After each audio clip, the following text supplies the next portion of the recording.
سيدنا محمد وعلى آله وصحبه أجمعين. أما بعد، سعادة السفير عبد الله حسن، حلبان يوسف علي عينته، الأستاذة حليمة كلمية، الأستاذ عبد الغفار، قدوميها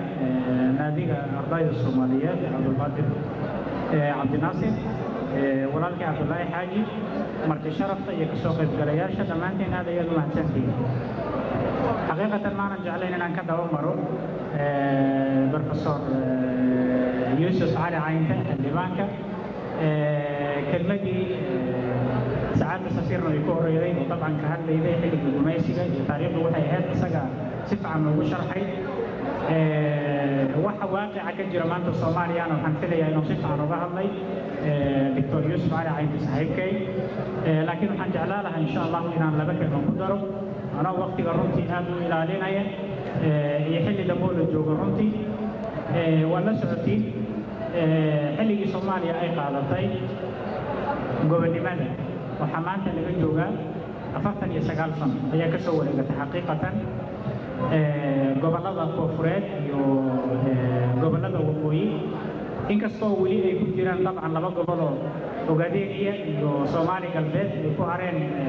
gacmaha Kenya iyo Ethiopia. xaqiiqatan liigar gumaysi ku jiraan because waa dhul Soomaaliyeed. waxaan rajaynaynaa insha Allah shantii Soomaaliya inay soo noqoto sidaan ku taamayna weeye ama qof kasta oo muwaadin oo Soomaaliyeed uu ku taamayo. laakiin waxaa jira runtii xaqiiqatan markaad fiiriyo Soomaaliya xaaladda maanta ay ku sugan tahay qaasatan 20 sano ugu dambeeyay waxaa dareemaydaa Soomaaliya gumaysigii ay ku jirtay oo ay ka xarooday 49 sano ka hor mid ka daran maanta inay ku jirto. macnaha gumaysigu ma ahan dabcan in dawladda kugu soo duulaan ayagoo dabaabada wada ay ku qabsadaan oo xoog lagu maamulo ee lagu yiraahdo inta lagaaga taliya, laakiin waxaa jira runtii mid kaas ka sii dhibal kan maanta Soomaaliya haysta qaasatan 20 sano ugu dambeeyay وكده بدن يا كاس طبعا وعلى وجود جدول دغالمي كرتid maanta qorigaaga dadka qaadaysadii kartid iga dulka waxaan ku jirnaa maanta ayaan dhigi karnaa runtii 20 sano ugu dambeeyay gumaysi maskaxeed in maskaxdii inta nagala degay nagala maamulo maskaxdana taasoo runtii ay ka dambeeyaan wadamo shisheeye laakiin gacmaha lagu adeeganayo oo arrintaas fulinaya yihiin gacmo Soomaaliyeed dad Soomaaliyeed oo maskaxda inta laga fariistay iyo dantiina waxay ku jirtaa inaad fulidiin ajandaha annaga maanta aan idin wadno adunkuna waxaad ku gaarayeen mansab ama waxaad ku helayeen dhaqaale ayaguna dabcan ay arrintaas u adeegayaan. waxaa dhici karta in badan oo runtii Soomaalida kamid inay yiraahdaan Soomaaliya maanta gumaysi kuma jirto oo waxa laga hadlayo wax iska dhalanteeda, laakiin xaqiiqatan waa arrin waaqiciya in la yiraahdo caalamku uma diidana Soomaaliya inay nabad ka dhalato dawladdu inay ka dhalato looma diidana, laakiin Soomaalidu ayaga nabadda diidan ayaga diidan dalkooda inay dawladdu ku dhalato. Soomaalidu waxay ku maamaadaa geedba waxaa la yiraahdo ka hor u maamaa marka wuxuu yiri gudin waxaa la yiraahdo geedkan faaska dabcan goboladaas dhexe iyo waxaa laga yaqaan wixii hiiraan loo garasaan u malaynaa dad sidaan u malaynaa in magac soo yaqaanaan wuxuu ku maamaahaa leeyahay gudinay haddaysan gacanteedu kugu daabnayn imaadan goydin. طبعا waxaa laga hadlaa faaska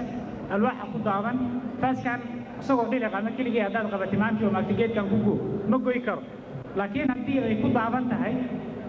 gudintan ama faaskan uu ku daaban yahay geedkan oo dabcan alwaaxi ah oo gacan asaga ku goodo uu arko inay sahlan tahay inuu ku gooyo. marka dadka maanta lagu adeeganayo oo gacmihii lagu adeeganayo inay yihiin Soomaali xaqiiqatan wax la isku haya ma aha oo waa arrin iska cad. laakiin tusaale ahaan haddaan u soo qaadano Soomaaliya intii ay ku jirtay lixdii bilood ee ay ka jireen midowgii maxkamadaha islaamiga dalka Soomaaliya oo nabadii iyo kala dambeyntii iyo wanaagii oo caalamka dhan markay isku yimaadeen arrintaas ka hadlayeen ay yiraahdeen Soomaaliya lixdaas bilood waxay ku micneeyeen inay tahay casri dahabi علشان حلقي أما فترة دي دهب في الصومالية يكون معنيين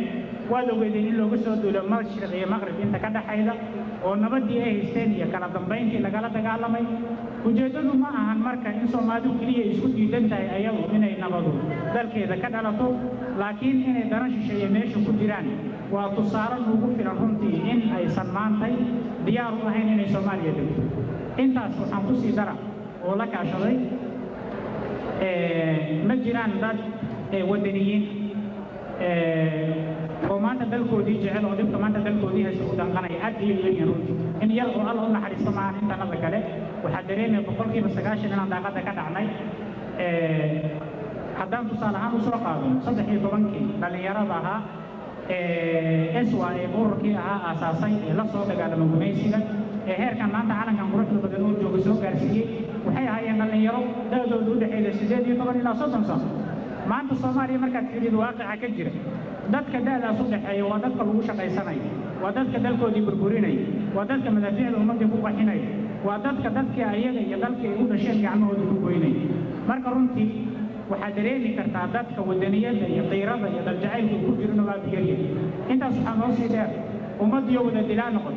وحصور قال قال قبرنا ماشان خلينا يرادان نكانوا دبي أنا نقولنا وماذا حيدين قلنا وحنا وحبات الشيء تصال أنا كانوا سوقات صومالي واقع كجرا مركي ما أنت لفيري قف ولما وأنا كان جميل قوة وتاجرة وحجعل يا قوة عشان قوة كلا قالب كان قطعي كرّيد وحوط تاجرة قبيلة وحولية قبيل كودوب والاستمان تمسك بوجاري وقبيل كلا داقة لنا صاروا مركب ما دام أرجعش أقف إلا الدلو والله جرّايو وداقة لنا بحي حقيقة وحندي كرا نبكى سكجرا ما أنت صومالي ما دام أدوان نيتك أرجعش أصدق صدق نبكى ولا إني هنا نوبضته إني إيش أقبل كليرا بقيب ويقوليه أرنت ما أنت صومالي كجرتا وقت وادو قابن أنا وكفاية سنة هنا صوفه أنا وبا قارجينا دليرا ذاهول كان صوب بيجي متعلمين تا دل كانوا يحكوا برتاي إن المانتا دل كل لابنو أنا قاصة الله يديارنا إن دل كل لابتو إن أمة مانتا مقدي يقول جلتو يمسكح دلقة هي أمة وحلا شرحه ليرا هذا وردك تان مانتا دل تنا دكتور جلتو دولة دينا عندها لوبة هي واقع أجر يدبك يو مشاكل كدقال كوري أمة لورشة نبض يو دولة مهمة إلى دار أمة لقى دادعيو لكن أي سنة قنين وحان برني إن أنك قرية وتقدر أنت كفريسان أن دهنو وإن القرية ما تدبر أكهيدي وحنكو قاري نقول أما جنة لوجلا قرية عند بعضها أيامنا إلا يوم القيامة يصدق بعض الجلادان مركب عن جلالة إنه وفقد أن كفى إذا سنة ولا ريال إن عندك الله بنا مديون نصيحينا أنا نقولتها لنومان تي واحد لو بعيا إن يتاي سومالي ومدود دولة ونعمل ذاك من يوم نبض نونا إيجار على هذا والكودري وبالله توفيق والسلام عليكم ورحمة الله وبركاته.